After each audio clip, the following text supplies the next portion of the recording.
Start करवा रहे हैं question which says x equals to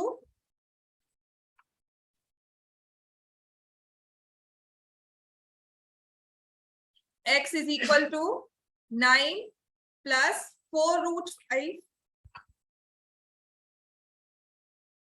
sorry, find the value of root x plus 1 by root x.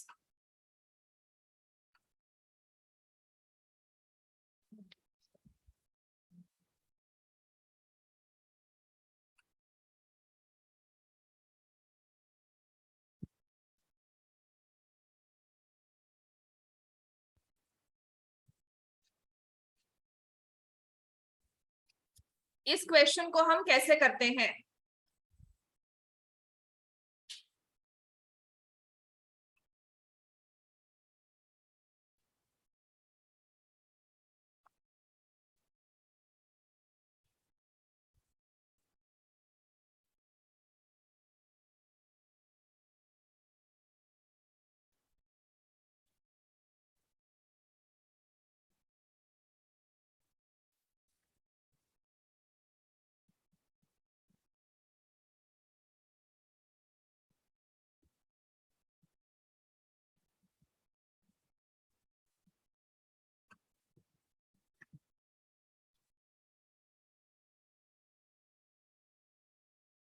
मैंने आपको कहा था इसमें हमें एक ही चीज याद रखनी है। यहाँ पर आपको x दिया हुआ है 9 plus 4 root 5, आपको क्या निकालना है साथ में 1 by x, क्या हो जाएगा 1 upon 9 plus 4 root 5, और इसको क्या करना है हमें साइड बाय साइड रैशनलाइज। इतना भी काम कर दोगे ना आपको आधे नंबर तो मिल जाएंगे क्वेश्चन। अगर root x plus 1 by root x दिया होता तो मुझे इसका रूट निकालना नहीं आता। हमें करना क्या है, root x plus 1 upon root x, ये लिख लेना है हमें। हमें x और 1 बाय एक्स पता है, हमें रूट वाले नंबर्स नहीं पता, तो हम इसे क्या करते हैं स्क्वायर। ध्यान से स्क्वायर के साथ ये क्या हो जाएगा, इसका फॉर्मूला ओपन करोगे a square plus b square plus 2ab, x plus 1 by x plus, समझ में आ गया। इस चीज को हमें याद ही रखना है, ये आपकी ट्रिक है, ये आपका शॉर्टकट है, फॉर्मूला है, जैसे मर्जी इसको समझ लो। ये इससे इजी वे मैं नहीं कहती कोई और हो सकता है, इसका दूसरा भी वे है, रूट एक्स की वैल्यू आप निकाल सकते हो, लेकिन वो स्टार्ट करना, वो सोचना या उस तक पहुंचना ही हमें कि हम रूट एक्स को सॉल्व कैसे करेंगे।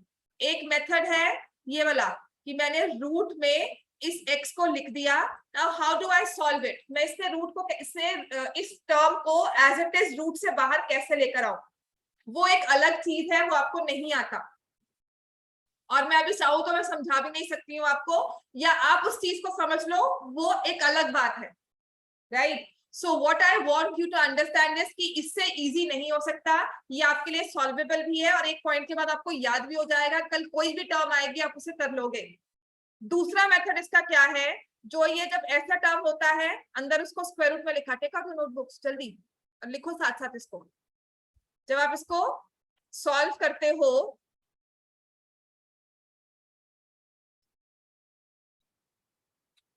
ये बन जाता है अंदर में a square plus B square plus 2ab की फॉर्म में दिया होता है, बस उसको ब्रेक करके a plus B whole square में लेके जाना है, आपका क्वेश्चन सॉल्व हो जाएगा। बट आई विल नॉट से कि अभी समझो उसको, अभी सिर्फ ऐसे ही करना है। तो 1 बाय एक्स की वैल्यू क्या हो जाएगी, अपॉन 1, 81 माइनस 81 हो गया ये नीचे डिनोमिनेटर में। तो what is x, 9 plus 4 root 5, what is 1 by x, 9 minus 4 root 5 plus 2, ये plus 4 root 5 minus 4 root 5 cancel हो गया, 9 प्लस 2 कितना बन गया 20। तो x root x plus 1 by root x का होल स्क्वायर इज 20। आपको कुछ नहीं करना, root x plus 1 by root x को या तो लिख दो प्लस माइनस रूट 20, इतना भी लिख देते तो आई वुड हैव सेड कि ठीक है कुछ आ गया। यहाँ पर आपका सिर्फ आधा नंबर कटने के चांसेस है, क्यों, क्योंकि इसको स्क्वायर रूट से बाहर निकालना है ना। तो 20 को जब स्क्वायर रूट में सॉल्व करेंगे तो क्या आएगा, 20 क्या होता है, फैक्टर्स बनाओ इसके, 2 टाइम्स 5, 4 5 20, तो ये क्या बन जाएगा 2√5। समझ में आ गया? चलो चैप्टर 6 निकालो, टेस्ट पेपर कल आपको मिल जाएंगे, कल ही पेपर अच्छे से डिस्कस करेंगे। शानवी पेपर सॉल्व करके आना आज। आप बाकी सब भी कोशिश करना इस टेस्ट पेपर को दोबारा से सॉल्व करके लाओ, टेंशन के बिना, थोड़ा बहुत रेफर करके जहां जहां आप अटकते हो, so that we come to know कि हमें क्या नहीं आता। मैं सच में बता रही हूँ, आपने पता क्या किया, तुम्हारी बहुत माइनर मिस्टेक्स है, तुम्हारी अब कॉन्सेप्ट में प्रॉब्लम नहीं रही है, तुम्हारी अब कैलकुलेशंस में आ गई। तुमने स्क्वायर रूट से भी नंबर्स को बाहर जब निकाला है तो हाँ वो गलत निकाला होगा, but I still am happy with your progress because तुम्हें आता है। अब तुम जो गलती कर रही हो वो फाइनल प्रैक्टिस में कर रही हो, अब तुम्हें ये नहीं पता लगना चाहिए, अब ये नहीं कि करना कैसे है, उस स्टेज से तुम आगे बढ़ गई। अगर आप उस स्टेज से आगे बढ़ गए हो, सीरियसली एक प्रोग्रेस पर हो, मैं आपकी सच में बहुत हेल्प कर सकती हूँ उस केस में। पर अगर आप उस स्टेज तक नहीं पहुंच रहे हो कि करना कैसे है, उसके लिए सिर्फ आपको रेगुलर प्रैक्टिस। तुम मुझे बताओ तुम क्या कर रही हो, घर पे आके पढ़ाई करती हो, मैथ्स रोज पढ़ रही हो, कैसे? कई बार, और कई बार में भी कितना आप रेगुलर हो, हफ्ते में 1 बार 2 बार कितना पढ़ रहे हो? 2-3 बार पढ़ रहे हो। अगर 2-3 बार पढ़ने से प्रोग्रेस है, सीरियसली इसका पेपर देखा जो मैंने पहला देखा, तो she knew all the questions, इसको आते हैं। कैलकुलेशंस में गलती तो देखो वो तो प्रोग्रेस हमें करना ही है, एकदम से तो कोई शूट होकर कोई टॉप पे नहीं आता है, पर अगर रेगुलर प्रैक्टिस करोगे, रेगुलरली पढ़ोगे, सच में आप कह रहे हो ना सानवी की नहीं आ रहा, कितनी तुम छुट्टी लेते हो बीच में, है ना, वो सब अब छोड़ना पड़ेगा मुझे।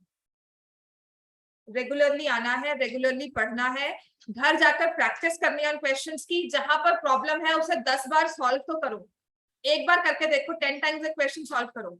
हाँ जी अस्मी, किया हुआ ना 10 टाइम्स तुमने एक क्वेश्चन सॉल्व पहले मेरे साथ, है ना, प्रोग्रेस हुई थी ना, इस बार भी वही करना है। उस टाइम क्या था, तुम यहाँ बैठकर, उस टाइम चल गया था, 6th में चल गया था कि ठीक है तुम यहाँ बैठकर कर रही हो वो प्रैक्टिस, अब तुम्हें घर पे करनी पड़ेगी, ठीक है। अगर बढ़ना है ना हमें आगे, थोड़ा सा भी अगर मैथ्स में फॉरवर्ड होना है, तो प्रैक्टिस जो आपकी सेल्फ वाली होगी, मेरे सिर के बिना, मैं आपके ऊपर बैठी नहीं हूं, मैं आपको कोई प्रॉम्प्टिंग नहीं कर रही हूँ, जहां अटकते हो क्वेश्चन पे देखते हो, तभी चलेगा कि मैं क्यों अटकी यहाँ पर और क्या करना था। This is the only progress you need now. आपको मैंने जितनी प्रैक्टिस करवाई है, सीरियसली नंबर सिस्टम में मैं और क्वेश्चंस नहीं करवा सकती, मतलब मैं क्या करवाऊंगी इसमें, मैं 9 की जगह कुछ और टर्म बनाकर दे दूंगी, रूल तो वही रहेगा ना। अगर हमें रूल याद हो गया तो फिर नंबर 9 या 10 में कुछ भी आ जाए, मुझे क्या करना है उसका। This is what I want. Calculations ऊपर नीचे होती रहेंगी, और इतना नहीं है कि आपको बहुत पहाड़ वाली कैलकुलेशंस कोई दे देंगे, इजी कैलकुलेशंस देंगे, आपको सिर्फ समझ में आना चाहिए मुझे स्टार्ट कैसे करना है। समझ में आ गया? This is what I want. Calculations में गलती है, कोई बात नहीं, होने दो, वो बाद की बात है। आप मुझे को मैम ये आता ही नहीं, वो अलग है, कैसे करेंगे, मुझे ब्लैंक फेस जब दिखेगा पेपर में दिखेगा कुछ और कर रहे हो। जैसे कि ये क्वेश्चन मैंने आपको क्लास में करवा दिया था, पहले टेस्ट में दिया था और ये फिर से करवाया था, ये वाला -1 है ऊपर कि +1 है, +1 था, ठीक है, तुमने बिल्कुल सही किया हुआ है, बाकी का मुझे नहीं पता। हाँ जी आहिल कैसे किया था इसको? हाँ, और ये स्क्वायर रूट में ही होगा कि स्क्वायर रूट हटा देंगे? हाँ जी आपने कैसे किया था शुभी इसको?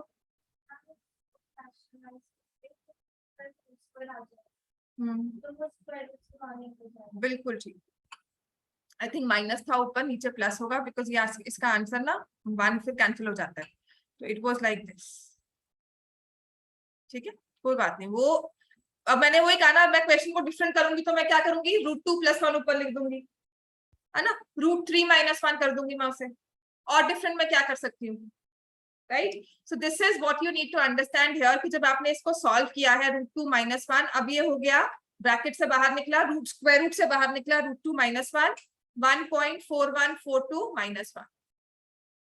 अब हमारे मैथ्स ना 4 + 2 वाली नहीं रहेगी, 4 + 2 आ जाए या 4 + 3 आ जाए, हमें मौके पर समझ में आ जाएगा प्लस माइनस करना, है ना। अब हमारी मैथ्स की प्रैक्टिस क्या है कि हमें टेक्निक भी याद होनी चाहिए, अब हमें टेक्निक पे भी फोकस करना है कि ये इसका वे है, ये मेथड ऑफ सॉल्विंग है, उससे रट्टा मारना।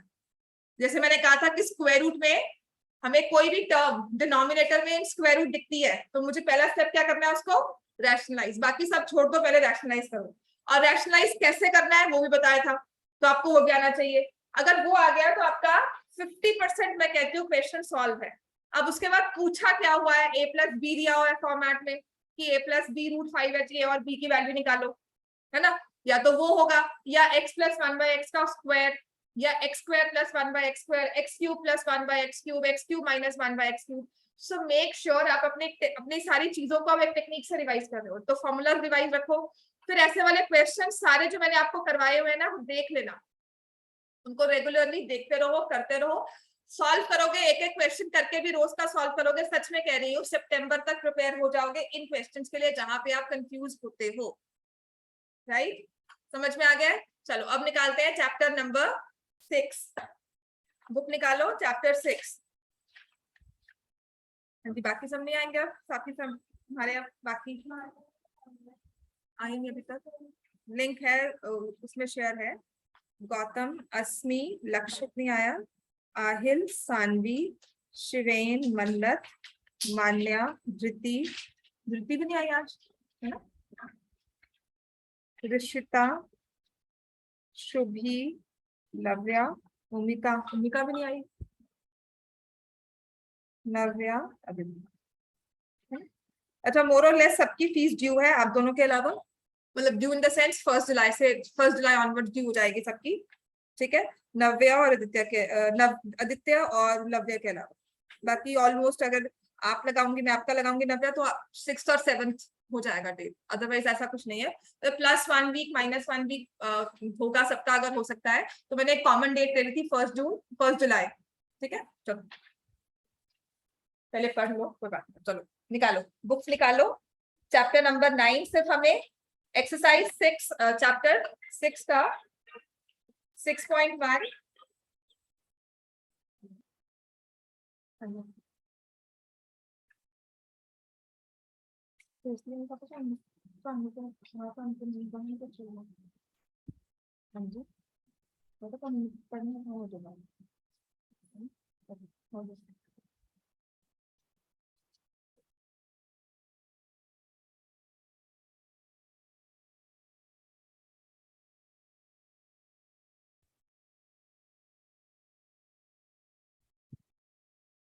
यूक्लिड्स भी करवाना था ना, कल यूक्लिड्स हो जाएगा।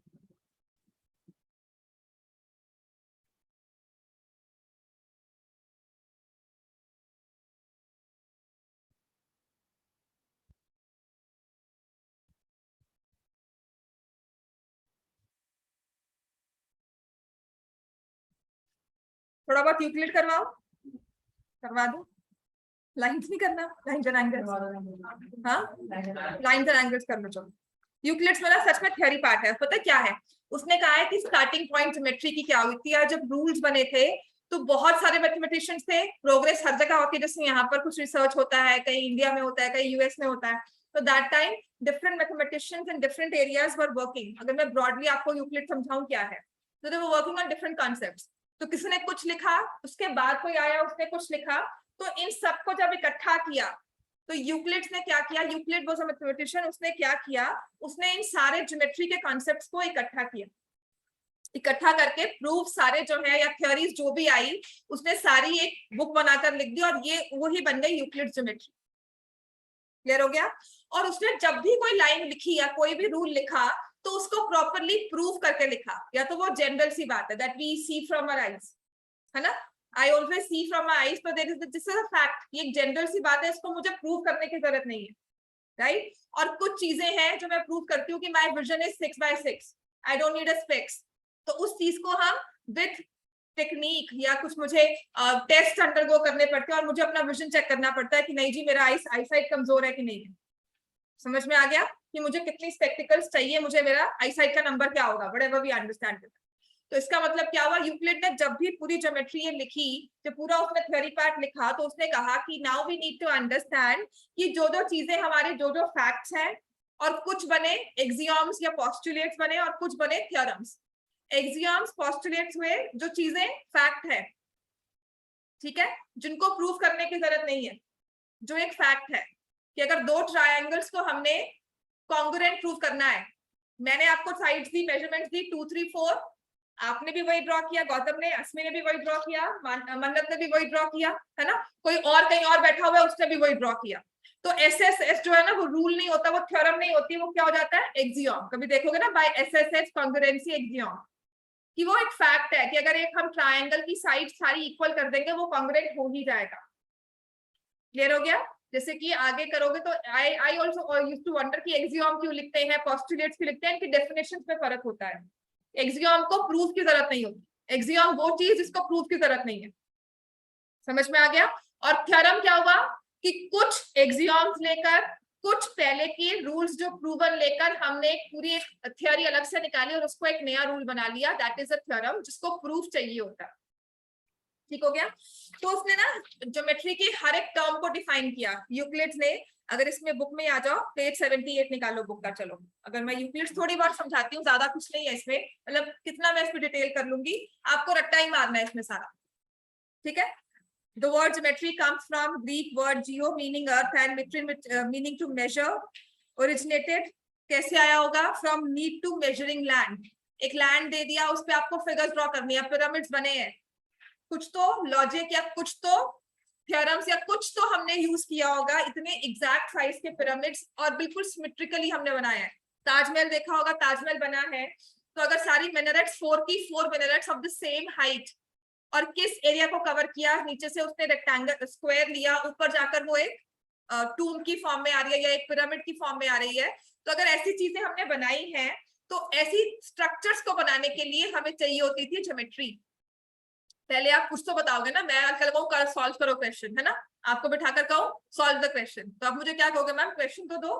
तो अगर मैं कल किसी को यहाँ पे बुला रही हूँ कि घर बनाना है, तो कहाँ दीवार बनानी है ये तो बताओ, है ना। तो अगर मैं इस बड़े से एक बिल्डिंग में चल रही हूँ तो मैं ये थोड़ा कहूंगी यहाँ बनाओ फिर यहाँ बनाओ। आई नीड एग्जैक्ट मेजरमेंट्स, टेढ़े मेढ़े तो हमें नहीं करने होते रूम्स। तो इसके लिए हम पहले कभी भी क्या करते हैं, रफ मैप बनाते हैं, है ना।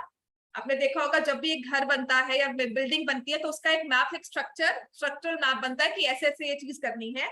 तो ओल्ड टाइम्स में भी जब हमारे पास ऐसी, जब हम कहते हैं कि जब चीजें शुरू हुई होंगी तो हमें इन सब चीजों की नीड थी, ज्योमेट्री की, मेजरिंग लैंड की, है ना। तो geometry I. This branch of mathematics was studied in various forms in every ancient civilization. History में पढ़ा हुआ है कि बहुत सारी civilizations थी, अपनी अपनी सबकी प्रोग्रेस थी। So be it in Egypt, Babylon, China, India, Greece, Incas, etc. है ना, सब civilizations के बारे में पता होगा आपको, नहीं पता तो मतलब obviously we've read it somewhere, है ना। So the people of these civilizations faced several practical problems which required the development of geometry in various ways. है ना। जैसे कि if I talk of my time, like जब मैं student थी तो हमारे पास गूगल नहीं था, कोई नेट सर्च नहीं होता था, इजी नेट सर्चिंग तो बिल्कुल भी नहीं थी। तो अगर क्वेश्चन सॉल्व नहीं हुआ चुपचाप से बैठ जाओ घर पे, है ना। कोई आपको अगर पता लगेगा तो कल जाकर किसी से पूछोगे, क्लास में मैम से पूछोगे, कहीं से कुछ रेफर करोगे या कोई बुक सर्च करके लाइब्रेरी में जाकर लोगे, तब पता लगेगा। गूगल में टाइप करके कोई रिजल्ट या कोई हमें सोल्यूशन नहीं मिलता था। आपके लिए कितना आसान है, समझ में आएगा। This is what is said that they faced several practical problems which required the development of geometry in various ways. Whenever the river Nile overflowed, एक practical problem थी, it wiped out the boundaries between the adjoining fields of landowners. After such flooding, these boundaries had to be redrawn. कोई river overflow करती है, of course अगर आपने खेत mark किए होते हैं तो आपने सिर्फ एक मिट्टी से बनाया होता है, कोई आपने वॉल नहीं स्ट्रक्चर खड़ी की होती। अगर करते भी है तो साइड में अगर रिवर है, ओवरफ्लो कर गई, बाढ़ आ गई, तो वो सारा स्ट्रक्चर क्या हो जाएगा, निकल जाएगा। तो बाउंड्री को फिर से बुलाना पड़ा, है ना, बाउंड्री वॉल को फिर से बनाओगे। For this purpose Egyptians developed a number of geometric techniques and rules for calculating simple areas and also for doing simple constructions. The knowledge of geometry was also used by them for computing volumes of granaries, grains को store करना है ना, and for constructing canals and pyramids. तो Egypt के pyramids तो आपको पता है famous ही है ना। They also knew the correct formula to find the volume of a truncated pyramid. C, truncated मतलब ऊपर से काटा हुआ। pyramid क्या होती है स्ट्रक्चर, like this। जैसे कि एक कैरेट है आपके पास, like this, एक कैरेट होता है ना, पता है ना, गाजर सबने खाई हुई है, लेते हैं ना, ऐसे कैरेट है हमारे पास और हम उसे आधा कट कर देते हैं तो ऐसी स्ट्रक्चर बन जाता है। तो ऐसी वाली फिगर को उसने कहा है ये ट्रंकेटेड है, इसका जो ऊपर का ट्रंक था वो हमने काट दिया। तो ऐसी एक पिरामिड है स्क्वायर बेस के साथ, अगर मैंने एक पिरामिड ऐसे ड्रॉ किया लाइक दिस, ठीक है, इसका ऊपर का पोर्शन कट कर दिया, तो ऊपर एक स्क्वायर और एक नीचे स्क्वायर, और इनको मैंने H2 जैसे ज्वाइन। समझ में आ गया? तो इस फिगर को उसने कहा है truncated pyramid. You know that a pyramid is a solid figure. Solid क्या होता है? जिसको पकड़ सकते हो, जैसे ये मेरे पास ये रूबिक्स क्यूब पड़ा हुआ है, ये सॉलिड है ना? This bottle of sanitizer is a solid, my pen is a solid, this paperweight is a solid, ये सॉलिड है। ठीक हो गया? प्लेन फिगर कौन सी होती है? जैसे टेबल टॉप, इसके ऊपर हाथ लगाओगे तो सॉलिड नहीं है, it's a plane, plane paper, it's not a solid, plane figure होती है। ठीक है? प्लेन सरफेस है जो, the base of which is a triangle, a square or some other polygon and its side faces are triangles converging to the top at a point। तो उसने pyramid को explain किया है, वो तो हमें पता है ना, converging to the top at a point, ये कन्वर्ज करते हैं। In the Indian subcontinent, the excavations of Harappa and Mohenjo-daro etc. show that the Indus Valley civilization made extensive use of geometry for organized था, तो उन्होंने ratio length breadth सब निकाला हुआ था। तो उसने ये सारा बताया है आपको कि ये ट्रायंगल्स कैसे आए। ठीक है ना? तो उसने लिखा था श्रीयंत्रा triangles are arranged in a way, next paragraph में देखो, in such a way that they produce 43 subsidiary triangles। so there is this यंत्र कहते हैं उसको, यंत्र जिसका नेम श्री यंत्र लिखा है, उसमें ट्रायंगल्स को 43 डिफरेंट सब्सिडियरी ट्रायंगल्स में अरेंज करके वो स्ट्रक्चर को बनाया हुआ है। सो व्हाटएवर, जैसे आप देखोगे ना आजकल ये क्यूब्स बनते हैं, या एक बहुत फिगर्स के नेम तो आते हैं ना, ऑक्टागन बनता है, देन ऑक्टाहेड्रल, टेट्राहेड्रल आपने पढ़ा होगा 8th में, चैप्टर डिलीट था। टेट्राहेड्रल्स इसमें थे, हेड्रॉन्स बनते थे जिसमें, नहीं डिलीट होगा आपको। चलो, two accurate geometric methods were used for construction of altars, the principles behind them were not discussed। पता है बना लेंगे, लेकिन कैसे बनाएंगे उसको एक्सप्लेन करना होगा ना, तो नहीं होगा। इट्स अ फैक्ट एक्चुअली, जब आपके पास कोई एक स्ट्रक्चरल प्रॉब्लम आती है ना, आप एक जो अनएजुकेटेड हम कहते हैं, जो इलिटरेट आप मजदूर होता है ना, मिस्त्री होता है, उसको लेकर आते हो, उसको कहते हैं ऐसे बनाना है, उसको ड्राइंग समझ नहीं आएगी, उसने पढ़ाई नहीं की हुई, लेकिन वो बना दे। ठीक है? तो मुझे बनाना आता है, पर अगर मैं चाहूं किसी को सिखाना, तो मैं सिखा नहीं सकती मैंने कैसे बनाया।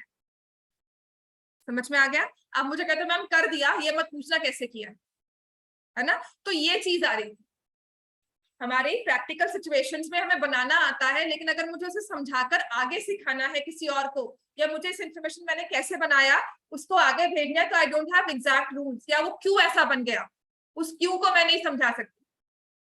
राइट? जैसे आप मुझे कहते हो कि मैम हमने ऐसे किया, इसको multiply a plus B upon a minus B, ये कैंसिल क्यों नहीं हो सकता, पूछते हो ना, है ना? अब मुझे समझाना ही ना है तो इसके लिए मैंने एक रूल डिवाइस किया कि अगर आप 5 प्लस 2 को लिखते हो 7, 5 माइनस 3 को लिखते हो, 5 माइनस 2 को लिखते हो 3।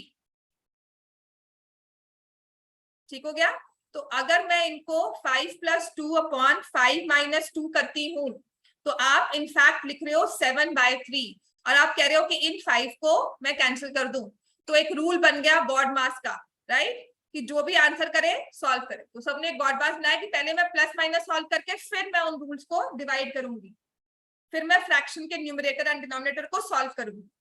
समझ में आ गया?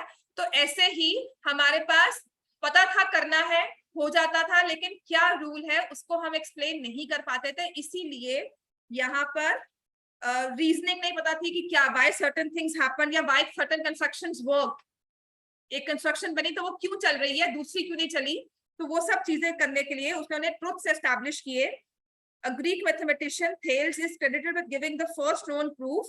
Thales का आगे आप पढ़ोगे, ठीक है? The proof was of the statement that a circle is bisected into 2 equal parts by its diameter।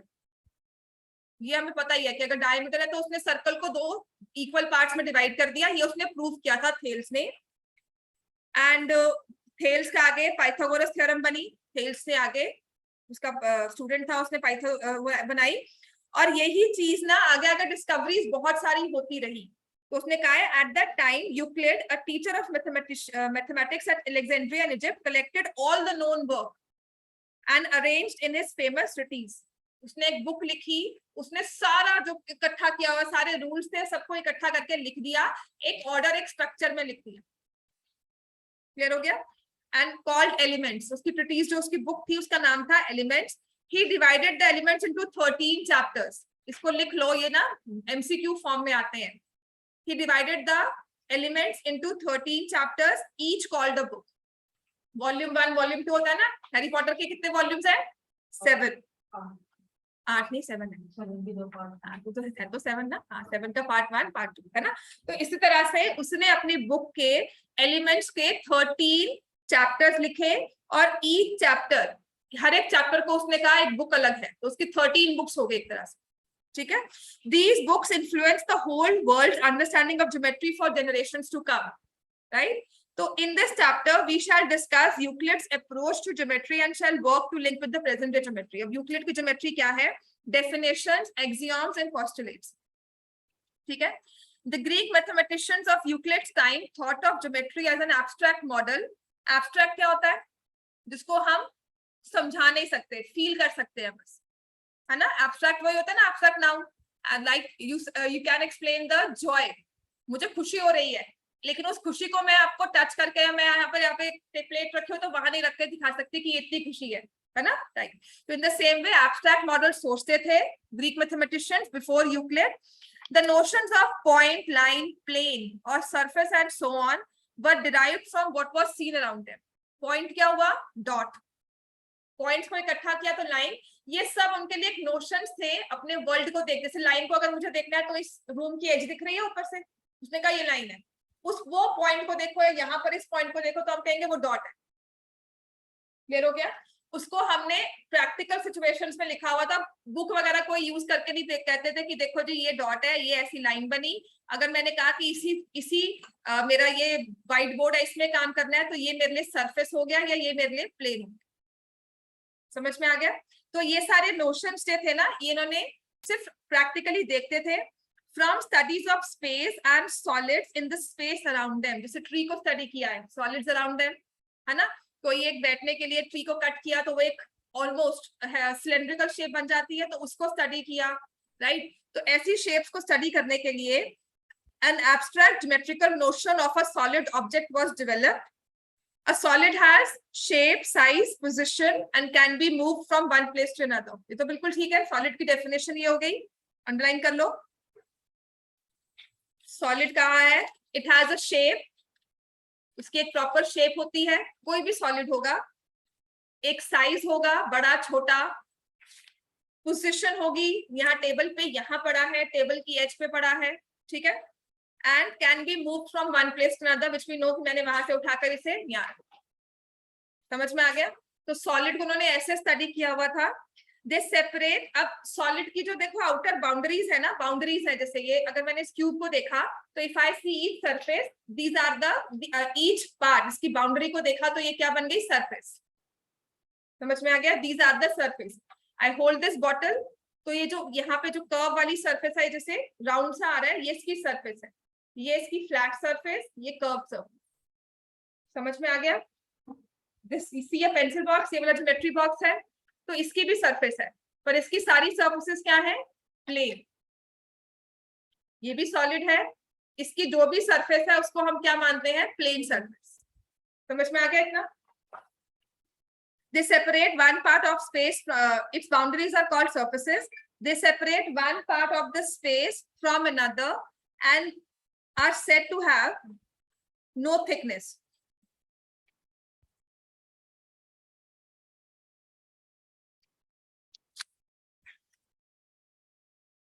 इसका सिंपल सा मतलब ये है कि मैंने ये सरफेस कहा. अब एक सरफेस, ये भी सरफेस है और ये भी सरफेस है. ठीक है. राइट. अगर मैं ऑनलाइन वाले बच्चा उनको भी समझाऊं तो देखो ऐसे होगा. ये ना मैंने कहा था सिर्फ थ्योरेटिकल है और कुछ नहीं है. इसको सिर्फ समझो और उसके बाद रट्टा मारना है थोड़ा. I draw this cube. Rishita, Manya, मैं ये ना क्यूब या क्यूबॉइड, इसको कुछ भी कह लो, आई एम ड्रॉइंग दिस. ठीक है.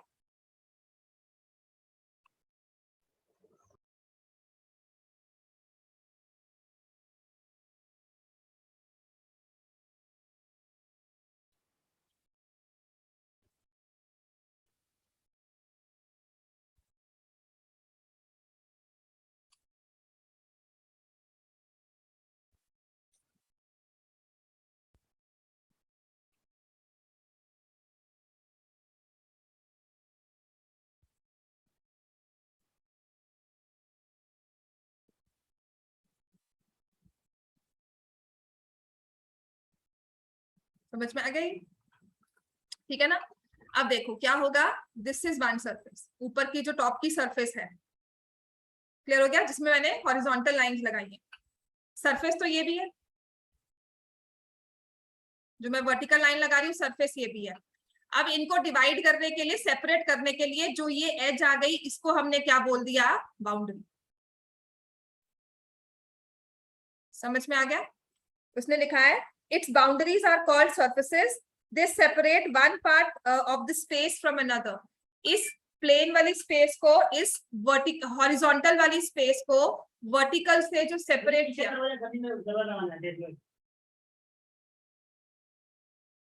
कौन है, कहाँ,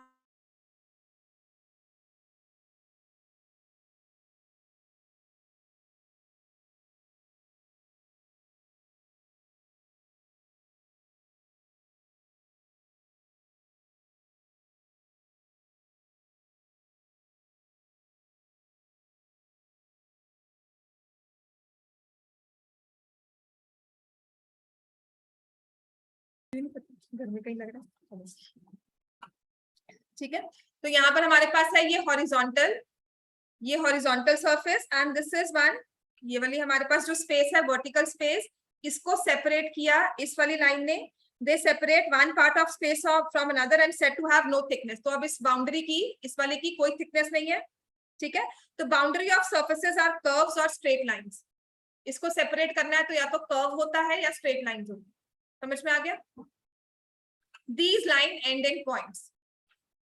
अगर इस लाइन को बहुत माइन्यूटली स्टडी करोगे तो इनमें क्या होंगे, कलेक्शन ऑफ बहुत सारी पॉइंट्स। डॉटेड लाइन नहीं होती है ना, अगर मुझे सिर्फ लाइन का नोशन देना है तो मैं ऐसे डॉट्स ड्रॉ कर देती हूँ। समझ में आ गया? मुझे यहाँ पर अगर एक लाइन को विजुलाइज करना है तो मुझे डॉटेड सी लाइन एक यहाँ पर पहले मैं इमेजिन करूंगी, मुझे दिखेगी, and then I will say अच्छा लाइन बन गई। या बहुत सारे डॉट्स ड्रॉ किए अगर मैंने स्पेस में, तो आप विजुलाइज करोगे कि अच्छा इनसे एक स्ट्रेट लाइन बन रही है। क्लियर हो गया? तो यहां से उसने सेपरेट कैसे किया कि पहले हमने देखा सॉलिड को, ठीक है, so consider the 3 steps from solid two points. पहले आया सॉलिड, मैंने एक शेप देखी, फिर उसमें से मैंने उसकी सरफेस देखी, फिर उस सरफेस से मैंने लाइंस देखी, और लाइन से मैंने क्या देखे, पॉइंट्स। समझ में आ गया? तो उसने कहा है consider the 3 steps from solids two points. पहले सॉलिड देखा, फिर उसकी सरफेस देखी, फिर उसकी सरफेस को सेपरेट करती हुई लाइंस, एंड देन उन लाइंस को हमने विजुलाइज किया as points. And in each step we lose one extension called dimension. ठीक है, सॉलिड से सरफेस में आते हैं। अगर मैं सॉलिड देख रही हूँ, अगर मैं सरफेस देख रही हूँ तो मैंने इसकी हाइट को लूज कर दिया, मैंने हाइट को छोड़ दिया। अगर मैं सरफेस देख रही हूँ, मैंने बाउंड्री देखा तो मैंने उसकी, अगर मैंने लेंथ देखी तो मैंने ब्रेड्थ को छोड़ दिया। ठीक है, और अगर मैंने लाइन के पॉइंट को देखा तो मैंने बाकी सबको छोड़कर सिर्फ एक पॉइंट पे कंसंट्रेट किया। तो we lose one dimension in every step. in each step we lose one extension also called dimension. So solid has 3 dimensions, length, breadth, height. Surface has 2 dimensions, length and breadth. line की सिर्फ एक ही dimension होगी because उसकी width नहीं होती, सिर्फ length होती है। और पॉइंट में क्या होगा, नो, जैसे एक छोटा सा मैंने डॉट लगाया, दिस इज अ पॉइंट, जिसका कोई लेंथ कोई ब्रेड्थ कुछ नहीं है। ठीक है ना? तो उसने ये सारी समराइजेशन, ये आपने जो 8 पॉइंट्स जो है ना, देखो, he summarized these statements as definitions. He began his exposition by listing 23 definitions in book 1 of Elements. A few of them are given below. Definitions उसने लिखा है, point is that which has no part. A line is a breadthless length. The ends of lines are points. ठीक है ना? जैसे this is a very practical example. मतलब ये एक बार क्लास में हुआ था, a few years like many years back. मेरे साथ नहीं, किसी और टीचर के साथ। उसने कहा कि ma'am what are parallel lines. तो मैम ने कहा व्हाट आर पैरेलल लाइंस। तो एग्जैक्टली बुक पेपर में लिखा था lines which are parallel to each other are called parallel lines. होता है ये, है ना? This is not the exact proof. आप अगर किसी को एक्सप्लेन करोगे कि पैरेलल क्या है तो आप ये लिखोगे पैरेलल हुआ है तो पैरेलल होता है, राइट? तो ऐसी प्रॉब्लम्स आ रही थी जब आप, ये सच में ये प्रैक्टिकल चीज होती है कि अगर आपको ये पूरी डेफिनेशन लिखी उसने, लाइन क्या है, व्हाट इज अ लाइन, तो मैंने कहा देखो ये लाइन है। अब मैंने आपको ड्रॉ करके बताया दिस इज अ लाइन, उसने क्या लिखा अभी मुझे भी नहीं आता था कि लाइन को मैं डिफाइन कैसे करूं। उसने कहा line is a breadthless length, length है जिसमें ब्रेडथ नहीं है। समझ में आ गया? इस चीज को आप किसी को भी समझाते हो तो उसको समझ में आएगा कि अच्छा मैंने एक स्ट्रेट लाइन ड्रॉ करना है, इसकी विड्थ नहीं होनी चाहिए बिल्कुल भी, तब मैं उसे लाइन बोलूँ। जहां पर हल्की सी भी विड्थ आ गई तो वो एक सरफेस बन जाएगा। फॉर एग्जाम्पल अगर मैंने ये मार्कर यूज किया लाइक दिस, ये मेरा मार्कर है, आई विल नॉट से दिस इज अ लाइन। समझ में आया? डेफिनेशंस की जरूरत क्यों पड़ी? क्योंकि आप इसको लाइन कंसिडर नहीं करते हो, आप इस चीज को लाइन कंसिडर करते हो। राइट? अब मैं इसको जूम कर दूं, ये लो, तो ये क्या हो जाएगा, इसकी थिकनेस आपके पास दिखनी शुरू होगी। राइट? तो अगर मुझे लाइन करना है कंसिडर, तो मैं कहूंगी ये लाइन नहीं है, जिसमें ब्रेड्थ बिल्कुल भी ना हो, हम उससे लाइन कहेंगे। अब समझ में आया कि ये डेफिनेशंस क्यों बनी होंगी? यूक्लिड्स की ज्योमेट्री जो बिल्कुल स्टार्टिंग पॉइंट में, जैसे मुझे अगर पैरेलल लाइन समझाना है तो मैं कहूँ पैरेलल होती है जो वो पैरेलल लाइन है। जब पैरेलल क्या हुआ कि आपस में जो पैरेलल है वो पैरेलल हुई। राइट? मैं आपको एग्जांपल्स देती हूँ कि इनका डिस्टेंस सेम होता है, ये कभी इंटरसेक्ट नहीं करती। तो ये सब चीजें यूक्लिड की ज्योमेट्री में है, जो मतलब पता है हमें, बस पढ़ना जरूरी क्यों है? क्योंकि स्टार्टिंग इनसे हुई होगी। The ends of lines are points. A straight line is a line which lies evenly within the points on itself. Straight line क्या हुई? Points है which lies on all the points within itself. A surface is that which has length and breadth only. The edges of surface are lines. समझ में आ गया? A plane surface is a surface which lies evenly with the straight lines on itself. समझ में आ गया? If you carefully study these definitions, you find that some of the terms like part, breadth, length, evenly, etc. need to be further explained clearly. For example, consider his definition of a point. In his definition, a part needs to be defined. Suppose if you define a part to be that which occupies area, again, area needs to be defined. So to define one thing, you need to define many other things, and you may get a long chain of definitions without an end. So for such reasons, mathematicians agree to leave some geometric terms undefined. However, we do have an intuitive feeling for the geometric concept of a point. What the definition above gives us. So we represent a point as a dot, even though a dot has some dimension. Zoom करोगे dot की भी dimension आएगी, तो मैंने बिल्कुल एक point को बोल दिया कि वो dot, या एक dot को बोल दिया point. ठीक है? तो ऐसे ही उसने कहा है similar problem lies in two above since it refers to breadth and length neither of which has been defined. तो ये सब उसने सारा किया. तो कुछ कुछ चीजें हमने अनडिफाइंड की. So in geometry we take a point, a line and plane as undefined terms. इसकी डेफिनेशन आपको प्रॉपर मिलेगी नहीं. पॉइंट क्या है? पॉइंट, बस दैट्स इट. डॉट लगाकर मैंने आपको समझा दिया कि ये है. ठीक है? फिर लाइन क्या है? ये है. फिर प्लेन सरफेस क्या है? आपको पढ़ा होगा ना, plane which extends on all directions. Line extends in two directions, plane हमने कहा था which extends in all direction. और मैं कैसे समझाती हूँ कि अगर मैं आज इस बोर्ड पे काम कर रही हूँ तो मेरा ये वाला बोर्ड जो है ये मेरी प्लेन सरफेस है. This is my plane. हमारा वर्केबल एरिया, मैं समझाती हूँ कि वर्केबल एरिया उसको प्लेन मान लूँ. ठीक है ना? कल मुझे इस पेंसिल बॉक्स पर नेम लिखना है तो मैं इसके पूरे कहीं भी एक सरफेस पे लिख सकती हूँ, दैट इज माय प्लेन. मैं यहाँ पे हवा में नहीं लिखूंगी. समझ में आ गया? राइट? तो उसने वही कहा कि इन चीजों को हमने अनडिफाइंड रखा. The only thing that we can represent them intuitively or explain them with the help of a physical model. समझ में आ गया ना? Dot, line, plane. Right? Now, starting with these definitions, Euclid assumed certain properties which were not to be proved.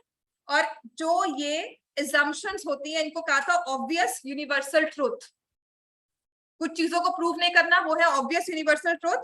He divided them into two types, axioms and postulates. ठीक है? अब उसने कहा कि कुछ चीजें हैं जिनको प्रूव नहीं करना. जैसे मैं अपनी आंखों से देखती हूँ, प्रूव करो कि मैं आंखों से ही देखती हूँ. I don't see with my knows. Right? तो ये हमने सबको कहा हुआ है कि every human being, every living creature, अगर कुछ भी है तो वो आईज से ही देखता है ना? आईज क्या है? The purpose is to see, है ना? राइट. तो they only serve the purpose. तो ऐसे ही उसने यूनिवर्सली एक्सेप्टेड ट्रूथ्स को दो पार्ट्स में डिवाइड किया, एक्सियम्स एंड पोस्टुलेट्स. अंडरलाइन कर लो इसको. पोस्टुलेट्स है assumptions specific to geometry.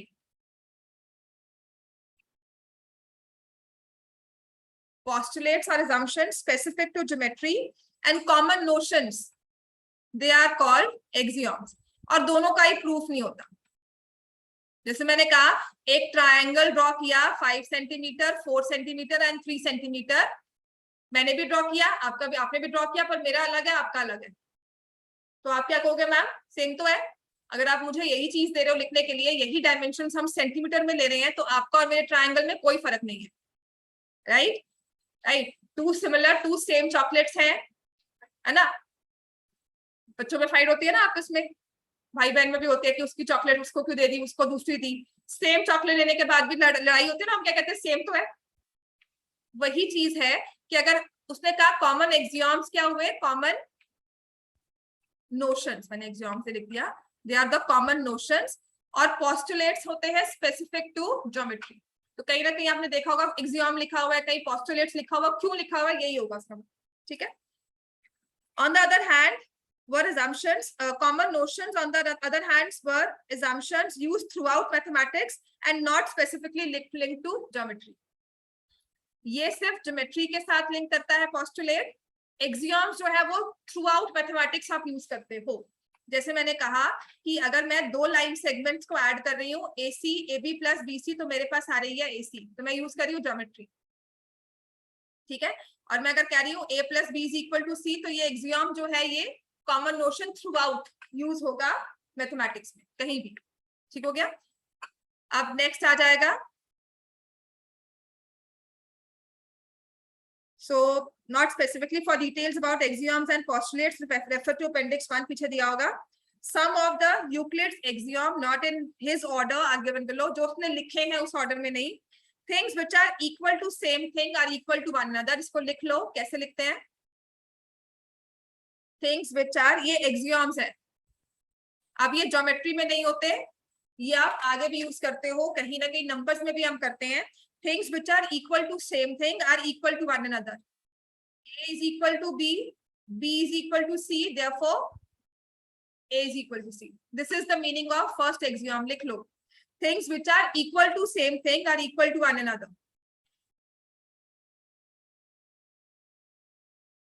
ठीक हो गया. Second, if equals are added to equals, the wholes are also equals. A equal to B, C equal to D. तो A plus C is equal to B plus D करते हैं. इसका मतलब second वाली का ये है. इसे लिख लो साथ साथ, समझना याद करना आसान रहे. समझ में आ गया what is meant by second point, equals are added to equals, the results are equal. अब कभी कभी हम कहते हैं ना ऐड 1 एंड 2, उसका रीजन नहीं लिख पाते, है ना. I had this habit of saying sir इसका रीजन क्या होगा. मैंने पूछा, सर ने कहा था इसका रीजन ये है, equals are added to equals, the results are equal. Equals are subtracted from equals, the results are also equal. ये भी एक रूल होता था, जैसे लिखा है. Third point, equals are subtracted from equals, the results are also equal. ठीक है. And this is seriously, I asked my teacher, मैंने पूछा था उनसे, सर से पूछा था कि सर इसमें हम रीजन क्या लिखेंगे. जब मैंने आंसर लिखा ना, मैंने कहा सर इसका रीजन क्या होगा. उन्होंने कहा था equals are subtracted from equals, the results are also equal. Geometry के प्रूफ में ही था. उन्होंने कहा था लिख देना अगर लिखना है, नहीं भी लिखोगे तब भी चलेगा. तो नहीं लिखते ना हम, क्योंकि हमने इसको क्या मान लिया, एक्सियोम पता ही है. पता तो है ये, है ना, ये तो पता ही है, वो चीज है. एक्सियोम क्या हुआ ये तो पता है ना. Things which coincide with one another are equal to one another. Things which coincide with one another are equal to one another. For example, मेरे पास 2 सेम पेन है और उनका कलर डिफरेंट हो सकता है. So the things which coincide, हाँ, these two printouts, they coincide with one another. Plain paper लेते हो, A4 साइज का रिम लेते हो, think the paper which coincide. तो उसमें से आपने अगर पेपर निकालना है तो ऊपर का निकालो या नीचे का निकालो, कोई फर्क होगा नहीं. चेयर्स पे बैठे हो, apart from the position, otherwise इस चेयर पे बैठे हो उस चेयर पे बैठे, कोई फर्क है. आपको मैं बाहर भेजकर इनकी आपस की चेयर्स में चेंज कर दूं. If Asmi wants to sit here, still she will sit on that chair. ये नहीं होगा कि नहीं इस पे मैंने गौतम बैठा था मैं नहीं बैठूंगी, ऐसा तो नहीं होगा ना. तो उनको हम कहते हैं things which coincide with one another are equal to one another. Clear हो गया. Then fourth, the whole is greater than the part. इसका मतलब ये है, if I say A is equal to B plus C. Fourth तो समझ जाओगे आप, जैसे लिख लो 2 चेयर्स, 2 पेन्स, 2 सेम ब्रांड के पेन्स, है ना। कल आप अपना पेन यहाँ पर एक भूल जाते हो, मैं आपको कल वही पेन शायद मेरा अपने वाला मैं आपको दे दूं, आपको नहीं पता लगेगा कि आपको मैंने कौन सा पेन दिया है, अनटिल अनलेस आपके पास कोई स्पेसिफिक उसकी नहीं है कि मैम इसका रिफिल फुल था, इसका कम था, ऐसा कुछ हो, है ना। A is equal to B plus c, तो इसका मतलब A is more than B, A is more than C। अब इसमें तुम अपना प्रोजेक्ट बना सकते हो, आप 2 रेक्टेंगल्स लेकर एक बड़े से स्क्वायर में फिट कर दो, है ना। मतलब इफ यू सी ऐसा ले लो ना, एक बड़ा रेक्टेंगल ले लेना, इसी का वर्केबल मॉडल करना है, एक इसको बड़ा रेक्टेंगल ये ले लिया, और इसके जब 2 पार्ट्स इक्वल में आप इसको कट करके 2 अलग से पार्ट्स बनाओगे, नाउ यू कैन एक्सप्लेन कि एक रेक्टेंगल है, this is more then the, इसके 2 पार्ट्स हैं, ये दोनों इस पे प्लेस हो जाते हैं, बट अगर मैं इसको चेक करूं तो ये छोटा है, ये बड़ा है। समझ में आ गया क्या करनी है? समझ में आ गया ना। This is a workable model जो आप एक्सप्लेन कर सकते हो, and things which coincide with another are equal. 2 rectangles अगर कोइंसाइड कर रहे हैं तो आपस में वो इक्वल है। वर्केबल मॉडल इन सब के ही होंगे। The whole is greater than the part, things which are double of same thing are equal to one another, a equal to b, 2a is equal to 2b. Things which are double of same things are equal to one another. Things which are halves of same thing. अब ये कितनी बार हम use करते हैं equations में, हर जगह use करते हैं, ज्योमेट्री में, इनफैक्ट आपके प्रूफ में भी, सब में। These common notions refer to magnitudes of some kind. The first common notion could be applied to plane figures. Area of a triangle equals area of rectangle. हाँ, अब देखो ना, इस पे दे दिया things which are equal to same,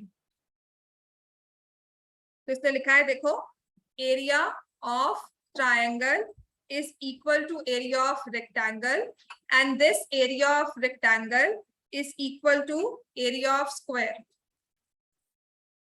right? तो उसने अब क्या कहा, area of triangle is equal to area of square.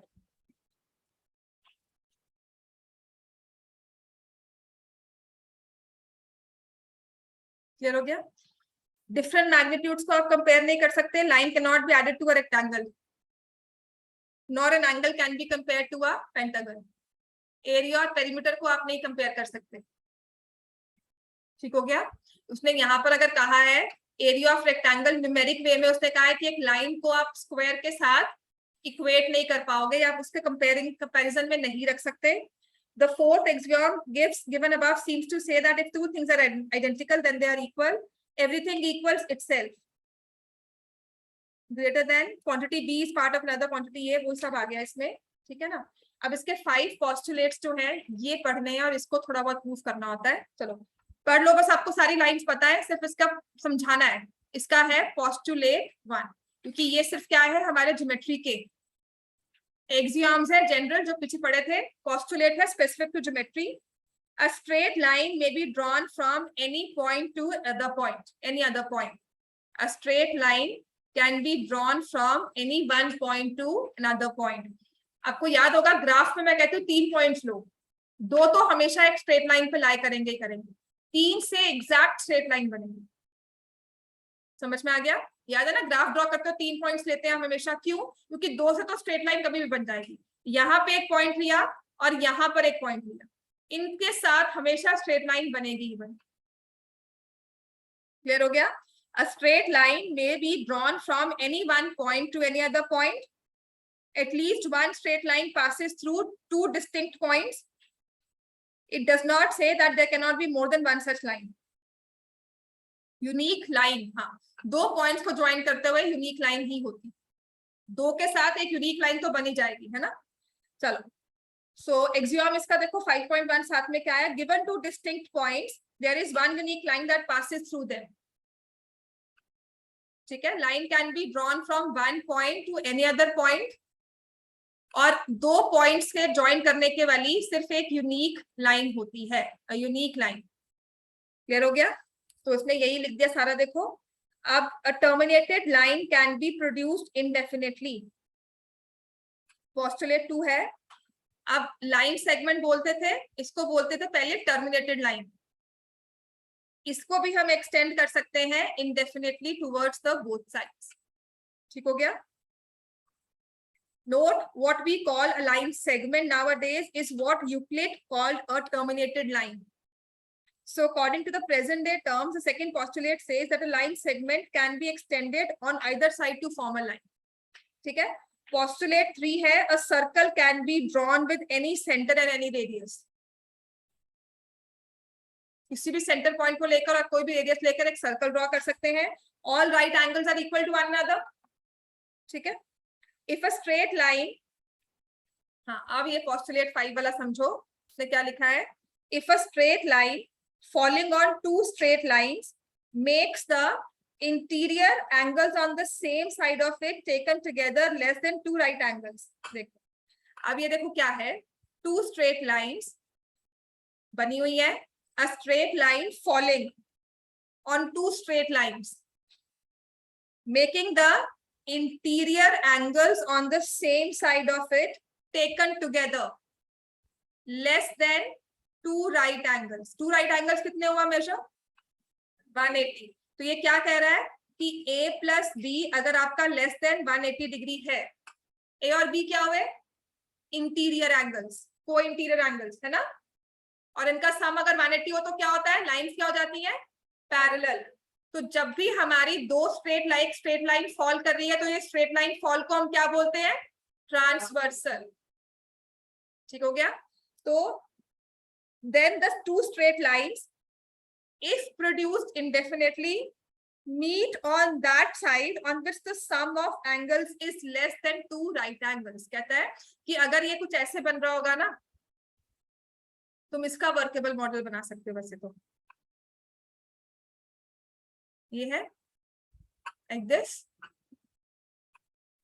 ठीक है ना. आगे स्टिक्स लेकर अगर इनको एक्सटेंड करोगे तो ये जाकर होगा. मैंने ऐसे बना दिया डायग्राम में. अब वर्केबल मॉडल क्या है? इसके बाद आप स्टिक्स ले लो, स्ट्रॉज आती हैं या स्टिक्स आएंगी, है ना. लंबी स्टिक्स भी तो आती है ना, जो वो वाली होती हैं, बारबेक्यू स्टिक्स होती हैं जो लंबी वाली, इसको भी ले सकते हो ना. हाँ, तो आप, मैं टूथपिक्स नहीं कहूंगी बिकॉज इतने लंबे नहीं होते ना.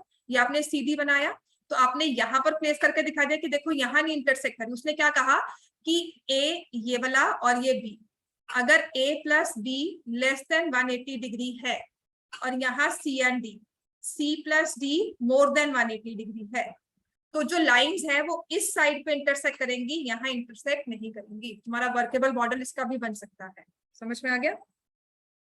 तो ये सब उसने एग्जांपल्स में सारा बताया है. तो ब्रीफ लुक एट 5 पोस्टुलेट्स. अब एग्जांपल्स पे आ जाओ. देखो हाँ चलो 5 ही तो है. A system of axioms is called a consistent if it's impossible to deduce from these axioms. काफी इतना हो गया. Propositions, theorems जिसको प्रूव करना होता है. ठीक है. So when any system of axioms is given, it is needed to be ensured that the system is consistent. तो इसी postulates और axioms को यूज करके उसने बाकी रिजल्ट्स डिराइव किए, जिसको हमने कह दिया propositions या theorems. Theorems जिसको, जिसकी थ्योरी मतलब एक थ्योरेटिकली कॉन्सेप्ट आ गया, उसको प्रूव करने की जरूरत होती है. ठीक हो गया? तो ऐसे देखो कितने 465 propositions हैं in a logical chain using its axioms, postulates, definitions and theorems. और आप कितनी पढ़ते हो? सिर्फ एक या दो, पता नहीं कितनी पढ़ी होंगी, पर आपने उनको एज स्ट्रक्चर में 465 करके नहीं पढ़ा. ठीक है. In the next few chapters of geometry, you will be using these axioms to prove some theorems. अब उसने लिखा है उसने अपने axioms और postulates को प्रूव करने के लिए कैसे यूज किया. In if ABC are 3 points in a line, B lies between A and C, then prove that AB plus BC is equal to AC. ठीक है. एक लाइन स्ट्रेट लाइन है. Example 1, A, B, C are 3 points on it. B lies between A and C, तो AB plus BC is equal to AC. इसको prove करना है. ठीक है. तो उसने कैसे प्रूव किया है देखो. तो उसने कहा है in the figure AC coincides with AB and BC. AC coincide कर रही है AB plus BC के साथ. Also, Euclid का axiom 4 says that things which coincide with one another. अब इसने प्रूफ कैसे किया होगा? इसने AC को अलग से ले लिया, लेंथ को, वर्केबल मॉडल क्या होगा, आप स्टिक लोगे, आप थ्रेड लोगे, AC को ड्रॉ कर दोगे, ठीक है, फिर AB जितना थ्रेड लोगे, फिर BC जितना लोगे, प्लेस करोगे साइड बाय साइड, दोनों कोइंसाइड करेंगे। वर्केबल मॉडल ऐसा, ठीक हो गया। AC स्टिक ली, फिर आपने कहा कि A मतलब दिखाया ABC, वर्केबल मॉडल होगा कि आपने AC जितनी स्टिक ले ली, फिर AB जितनी कटिंग कर ली नेक्स्ट स्टिक की, फिर BC जितनी कटिंग कर ली, उनको साइड बाय साइड प्लेस किया और ये कोइंसाइड कर ली। डिफरेंट कलर की स्टिक्स, आइसक्रीम स्टिक्स ले लेना ना, ABC, AB की ली, BC की ली, जब इनको साइड बाय साइड प्लेस किया, AC की लिखी, वो यहाँ लिखी, तो वो कोइंसाइड कर गया, आपस में मैच कर गया, और आपके पास एग्जाम का प्रूफ आ गया that things which coincide are equal to one another, ठीक है ना। तो ये सारा इसने देखो पूरा कर दिया है प्रूफ। अच्छा, prove that equilateral triangle can be constructed on any given line segment. चलो लिखो इसको, एग्जांपल 2। अब इसमें क्वेश्चंस कैसे आते हैं, क्वेश्चंस वही आते हैं कि एक्सियम है, डिफाइन किया थिंग्स व्हिच आर इक्वल, जैसे एक्सरसाइज 5.1 है, only one line can pass through one single point, true और false? Only one line can pass through a single point. False. There are an infinite lines which pass through two distinct points. False. है ना, तो इसमें आपको reason अगर देने हैं तो आपके पास ये यूक्लिड्स के पोस्टुलेट्स हैं, और जो आपका फर्स्ट वाला है ये एक्सियम 5.1 है। पूरा रीजन लिखोगे इसमें कि Euclid in axiom has written in his axiom, उसने पूरा एक्सप्लेन किया हुआ है, ठीक है। और one line can pass through one single point, ये एग्जियम है। सेकंड वाला पोस्टुलेट 1 है। A terminated line can be produced indefinitely on both the sides, true, ये इसका पोस्टुलेट नंबर 2 है, ठीक हो गया। If two circles are equal then their radii are equal, true, ये हमारा हो गया postulate number 3। In figure 5.9, AB is equal to PQ and PQ is equal to XY, then AB equals to XY. तो ये क्या हुआ, उसके elements वाला इक्वल्स आर एट, फर्स्ट वाला था things which are equal to same thing are equal to one, ठीक है ना। तो अब ऐसे वाले आते हैं, समझा, अब कर लोगे, थोड़ा बहुत रह गया, आगे करवा दी, जाओ।